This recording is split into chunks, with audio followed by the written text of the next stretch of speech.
So hello friend, तो आज का जो वीडियो है वो करियर से रिलेटेड है। और आज की वीडियो में हम लोग जानेंगे कि ये जो पॉलिटेक्निक होता है और ये जो बीटेक होता है, इन दोनों में क्या डिफरेंस है। काफ़ी लोग जब 10th पास कर लेते हैं या 12 पास कर लेते हैं तो उनका इन दोनों पे काफ़ी कन्फ्यूजन होता है कि हमें कौन सा कोर्स करना चाहिए, कौन सा कोर्स हमें एक जल्दी जॉब दिलवा सकता है, कौन सा कोर्स हमें एक अच्छा करियर दिलवा सकता है। तो आज उनका जो ये कन्फ्यूजन है वो वीडियो के माध्यम से काफ़ी हद तक दूर हो जाएगा। इसलिए इस वीडियो में हम लोग काफ़ी अच्छे से इन दोनों के बारे में डिफरेंशिएट करेंगे और देखेंगे कि ये आपके लिए कौन सा बेहतर होगा, कब आपको एक पॉलिटेक्निक करना चाहिए या कब आपको बीटेक करना चाहिए। तो वीडियो बहुत ही इंफॉर्मेटिव होने वाला है, तो वीडियो के साथ बने रहे। और यदि आप इस चैनल पर नए हैं तो चैनल को सब्सक्राइब कर लें और बेल नोटिफिकेशन को ऑन कर लें ताकि इस टाइप का इंफॉर्मेटिव वीडियो आपको सबसे पहले मिले। तो चलिए बिना समय लगाए वीडियो करते हैं स्टार्ट। तो पॉलिटेक्निक वर्सेस बीटेक, बीटेक यानी कि बैचलर ऑफ टेक्नोलॉजी।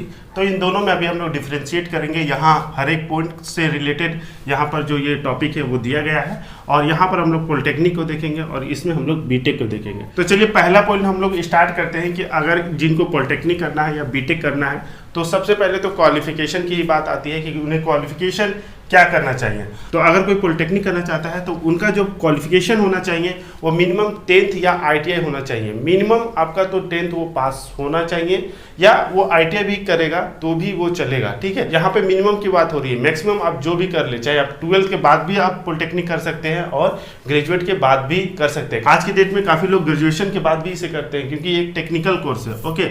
और अगर जो लोग बीटेक करना चाहते थे उनके लिए क्या क्वालिफिकेशन चाहिए, तो उन्हें मिनिमम जो है वो 12th पास होना चाहिए। और जो 12th होगा वो हम लोग जानते हैं कि आर्ट्स, कॉमर्स और साइंस होता है, तो सिर्फ साइंस से रिलेटेड होना चाहिए, ठीक है। साइंस वाले जो अगर 12th कर लिए हैं तो वो बीटेक कर सकते हो, ओके। या जो लोग 10 के बाद पॉलिटेक्निक किए होते हैं वो भी लोग बीटेक के लिए एलिजिबल होते हैं, ठीक है।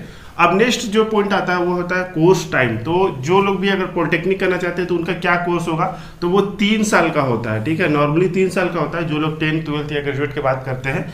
बाकी जो लोग ITI के बाद करते हैं ना उनका 2 साल का होता है। वहीं अगर बीटेक के बारे में बात करें तो जो लोग 12 के बाद करते हैं तो वो 4 साल का होता है और अगर जो लोग पॉलिटेक्निक के बाद करते हैं तो वो 3 साल का होता है। नेक्स्ट आता है एंट्रेंस एग्जाम कि कैसे हम पॉलिटेक्निक या एग्जाम जो बीटेक है वो हम लोग कर सकते हैं, कौन से एग्जाम के थ्रू जा सकते हैं, ओके।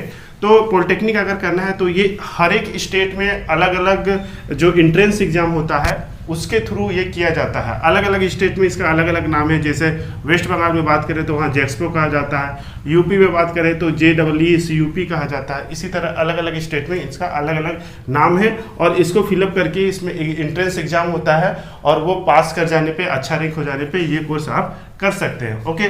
ठीक उसी तरह अगर बीटेक करना है तो इसके लिए अलग से एंट्रेंस एग्जाम है, जैसे AIEEE, JEE मेंस या स्टेट वाइज भी जॉइंट एंट्रेंस एग्जाम होते हैं, उसको भी पास करके आप बीटेक कोर्स जो है वो कर सकते हैं। नेक्स्ट जो है कि सर्टिफिकेट क्या मिलेगा अगर कोई ये पॉलिटेक्निक या बीटेक कोर्स कर लेता है। तो जो लोग पॉलिटेक्निक अगर कर लिए होते हैं तो उन्हें इंजीनियरिंग में डिप्लोमा सर्टिफिकेट मिलता है और जो लोग बीटेक कर लेते हैं तो उन्हें इंजीनियरिंग में डिग्री सर्टिफिकेट मिलता है। नेक्स्ट बात आती है कि इसमें जो कोर्स या सिलेबस होता है वो कैसा होता है, इजी है या टफ है या डिफिकल्ट है, कैसा होता है।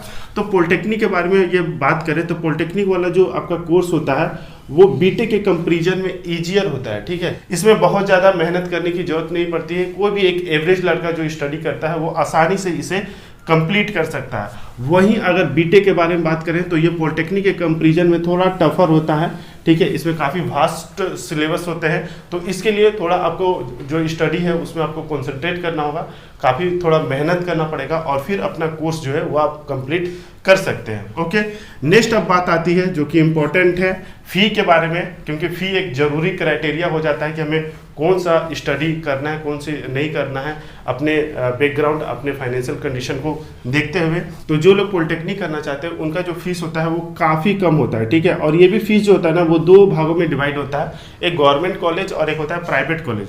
तो अगर आप एंट्रेंस एग्जाम देके अगर आपको गवर्नमेंट कॉलेज मिल जाता है तो उसमें आपका नॉर्मल खर्चा में ये हो जाएगा, जो डेली की आपकी जो खर्चा होती है, नॉर्मल फीस लगता है, ज़्यादा नहीं, 10 से 15 हज़ार में आपका जो कोर्स है वो कंप्लीट हो जाएगा। लेकिन अगर वहीं आप प्राइवेट से करते हैं ना तो प्राइवेट में आपको करने में काफ़ी इसमें खर्च आएगी, लगभग 60, 70 या 80 हज़ार तक आपका जो पूरा कोर्स है वो उसमें कंप्लीट होगा। ये कॉलेज के ऊपर डिपेंड करता है। उसी तरह अगर बीटेक करना है तो बीटेक अगर आप एंट्रेंस एग्जाम देके अगर आपका गवर्नमेंट कॉलेज मिल जाता है तो काफ़ी अच्छा है, नॉर्मल खर्चे में ही हो जाएंगी, ठीक है, बहुत ज़्यादा फीस नहीं लगता है।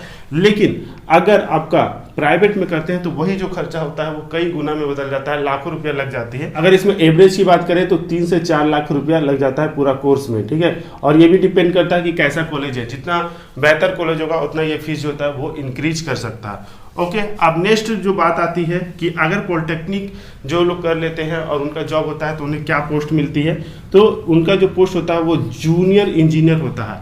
लेकिन वही जो बीटेक कर लिए होते हैं तो उनका जो पोस्ट होता है वो या तो इंजीनियर होगा या तो सीनियर इंजीनियर होगा।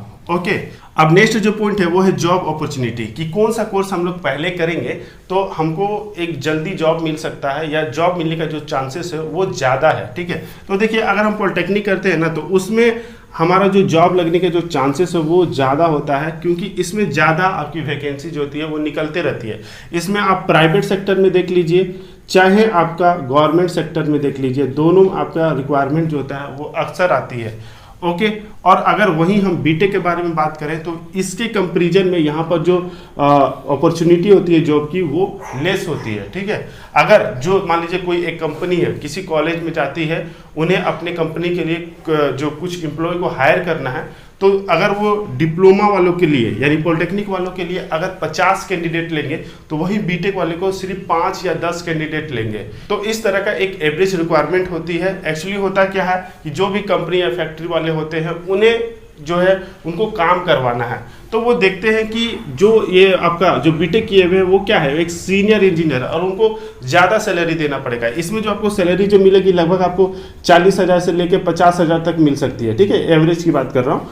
तो इसमें इतना मिल सकता है। लेकिन वहीं अगर आप डिप्लोमा वाले को उठाएंगे तो इसी सैलरी में आपका 2 से 3 कैंडिडेट जो होता है वो सिलेक्ट कर सकते हैं और अपने कंपनी में ज़्यादा से ज़्यादा काम निकलवा सकते हैं। तो एट द एंड उनको अपने काम से मतलब है, उनको अपना आउटपुट से मतलब है, तो वो उसी पैसे में वो ज़्यादा एम्प्लॉय को हायर कर सकते हैं। इसीलिए बीटेक वाले की जो रिक्वायरमेंट हो जाती है वो कम हो जाती है, और ये जो डिप्लोमा वाले होते हैं उनकी जो रिक्वायरमेंट जो वैकेंसी होती है वो ज़्यादा होती है। आप भी अपने मोहल्ले में या सोसाइटी में बहुत सारे ऐसे कैंडिडेट को देखे होंगे जो बीटेक कर चुके हैं लेकिन अभी तक उन्हें जॉब नहीं मिली है। लेकिन वहीं अगर डिप्लोमा वाले को देखे होंगे तो डिप्लोमा वाले को या तो जॉब स्टडी के दौरान ही मिल जाती है या वो थोड़ी बहुत मेहनत करके गवर्नमेंट जॉब में भी चले जाते हैं, क्योंकि गवर्नमेंट जॉब में भी उसी तरह से आपकी रिक्वायरमेंट जो होती है वो निकलती रहती है। गवर्नमेंट जॉब में मान लीजिए अगर 200 वैकेंसियां निकल रही हैं तो वही जो बीटेक वाले होते हैं उनको गेट के थ्रू जाना पड़ता है, जो कि उनके लिए और एक टफर काम पड़ जाता है। ओके, तो यही हो गया पॉलिटेक्निक और बीटेक में डिफरेंशिएट। और एट द लास्ट ये बात आती है कि आपको क्या करना चाहिए,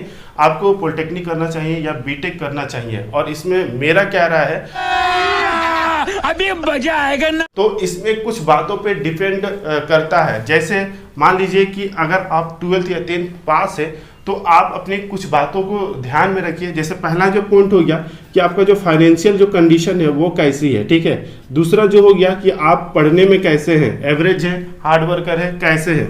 ओके, तो आप अपना स्टडी को देख सकते हैं, साथ में आपका जॉब का रिक्वायरमेंट कैसा है। ओके, आप टाइम के दे सकते हैं अपनी स्टडी को, या आप अगर एक मिडिल क्लास से हैं तो मिडिल क्लास वालों की क्या होती है कि जॉब की रिक्वायरमेंट जल्दी होती है, उनकी उतनी फाइनेंशियल कंडीशन अच्छी नहीं होती है, तो वो भी आपको देखना है। तो ये सब क्राइटेरिया देखकर आपको चॉइस करना है कि आपको पॉलिटेक्निक करना है या बीटेक करना है। अगर आपको लगता है आप टाइम दे सकते हैं, आपके फाइनेंशियल कंडीशन अच्छी है, आप अपने जॉब के लिए वेट कर सकते हैं, या आपको बेहतर जॉब की आपको ख्वाहिश है, तो आप बीटेक कर सकते हैं। लेकिन वहीं अगर एक मिडिल क्लास वाला फैमिली है जिनकी कंडीशन उतनी अच्छी नहीं है, वो जल्दी जॉब चाहते हैं और एक एवरेज पढ़ाई करके वो इंजीनियरिंग जॉब करना चाहते हैं, तो उनके लिए डिप्लोमा जो है या पॉलिटेक्निक जो है वो बेस्ट है। ओके, तो ये मेरी राय है। बाकी आपकी क्या राय है कमेंट बॉक्स में बताएं, और ऐसा ही कैरियर से रिलेटेड अगर कोई टॉपिक है तो कमेंट बॉक्स में बता सकते हैं। मैं उस पर वीडियो बना के उसको समझाने के, उसे एक्सप्लेन करने के लिए कोशिश करूंगा। तो आई होप कि आज का जो ये वीडियो था वो आपके लिए इन्फॉर्मेटिव रहा होगा। बाकी वीडियो कैसा लगा कमेंट बॉक्स में जरूर बताएं, और वीडियो अच्छा लगा तो प्लीज़ वीडियो को लाइक जरूर करें। आपका एक लाइक हमें ऐसे ही और कई सारे इन्फॉर्मेटिव वीडियो बनाने के लिए मोटिवेट करता है। आई होप कि आप इसे समझेंगे। मिलेंगे नेक्स्ट वीडियो में, तब तक के लिए जय हिंद।